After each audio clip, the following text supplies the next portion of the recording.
Créer du lien, se constituer un réseau, voilà peut-être le principal atout du dispositif Territoire Zéro Chômeur Longue Durée. Sans cela, Charlotte n'aurait pas rencontré Nicolas, qui n'aurait jamais croisé Marie-Hélène.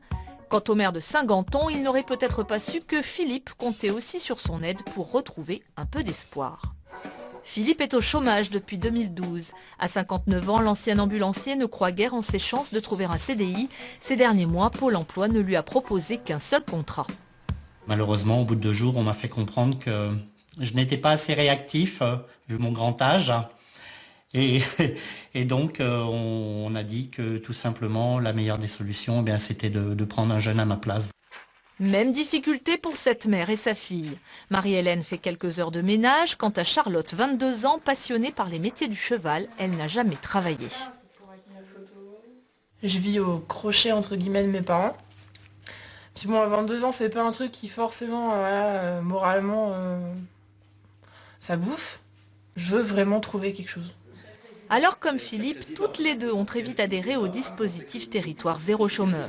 Elles font même partie du comité de pilotage qui se réunit chaque mois. Ici, tous sont persuadés que l'expérience peut fonctionner car le principe est simple. Les chômeurs sont salariés par une entreprise à but d'emploi qui leur fournit un travail près de chez eux, adapté à leurs compétences et rémunéré au SMIC. C'est l'argent alloué aux dépenses de chômage, soit entre 15 et 20 000 euros par an et par chômeur, qui finance l'essentiel du dispositif. Le reste vient des collectivités, des particuliers ou des entreprises qui embauchent, comme celle de Nicolas. Lui est prêt à proposer quelques heures de travail, à condition de s'y retrouver financièrement. Il ne faut pas que la prestation dépasse les 10 euros de l'heure. Le but du projet, c'est de pouvoir mettre les gens dans l'emploi sur des tâches dites non rentables. Effectivement, aujourd'hui, pour moi, classer des cartons, ranger des cartons ou trier de la facturation, ce n'est pas du tout une tâche rentable. La commune de Saint-Ganton a elle aussi peu de moyens à offrir, mais le maire est prêt à prendre un chômeur pour aider son employé communal. Philippe Louette a été séduit par ce dispositif créé à l'échelle d'un territoire où les demandeurs d'emploi se prennent en main. Très bien. L'herbe n'est pas trop mouillée? Non, ça va. Il n'y a pas trop d'herbe à arracher? Il y a des gens qui vont venir travailler là et qui vont retrouver du travail. D'autres, ce sera plus difficile. Ça, on en est conscient de ça.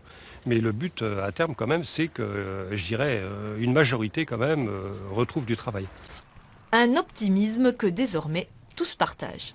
Si sur 5 territoires, on arrive à sauver 50 chômeurs par territoire, il faut se dire que ce sera toujours ça de gagner, quoi. On a tous adhéré au projet. On s'est dit, enfin, on va s'occuper de nous, mais c'est aussi à nous de leur faire comprendre que nous aussi, on veut s'en sortir.